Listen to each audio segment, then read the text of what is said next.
Well, good morning. It's Monday, August the 3rd. Can't believe we're in August already. And at the time of recording, we have still 3 services.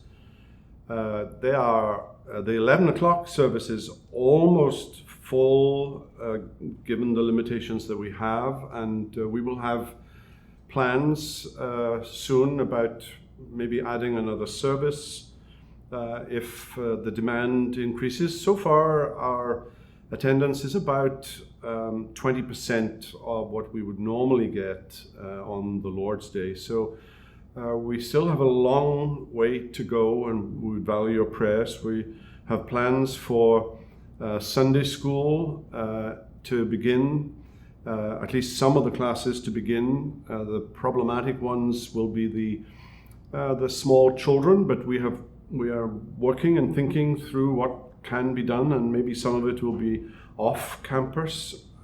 We're still trying to plan something.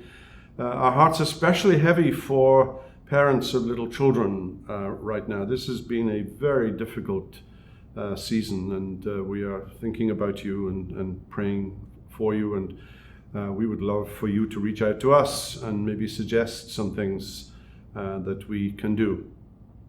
So we're looking at the Psalms together, and today we are in Psalm 38. And Psalm 38 begins, "O Lord, rebuke me not in your anger, nor discipline me in your wrath." And maybe you would perhaps turn the page and go to Psalm 39, thinking that this is a heavy sort of psalm. And it is heavy. It's one of the 7 penitential Psalms.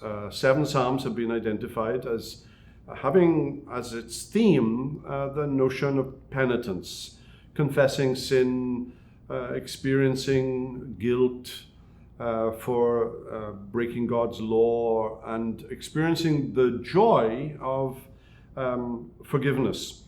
So this psalm walks through all of those things. It talks about guilt, and it talks about disease, interestingly, and it talks about estrangement because of disease.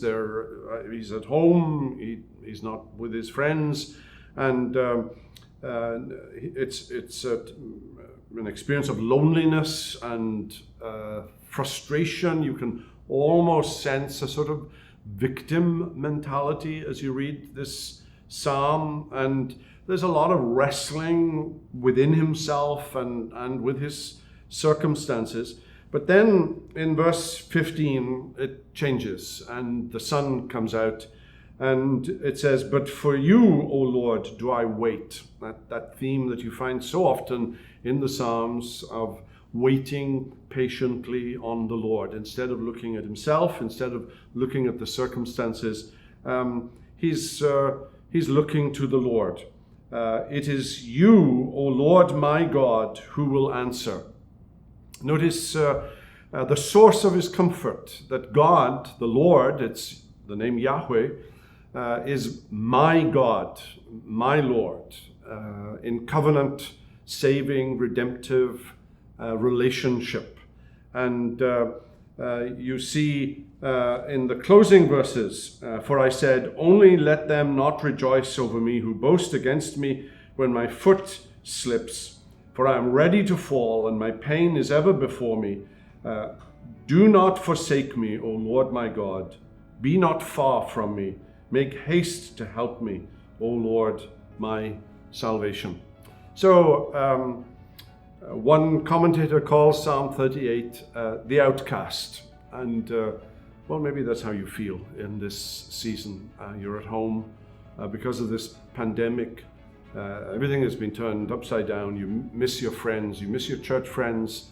You are prone to look at yourself, and you're prone to look within, and prone to emphasize the circumstances. But what you need to do is to do what the psalmist does, to look up and look to the Lord. Turn your eyes upon Jesus and look full in his wonderful face. Well, the Lord bless you today. We hope you've enjoyed this video.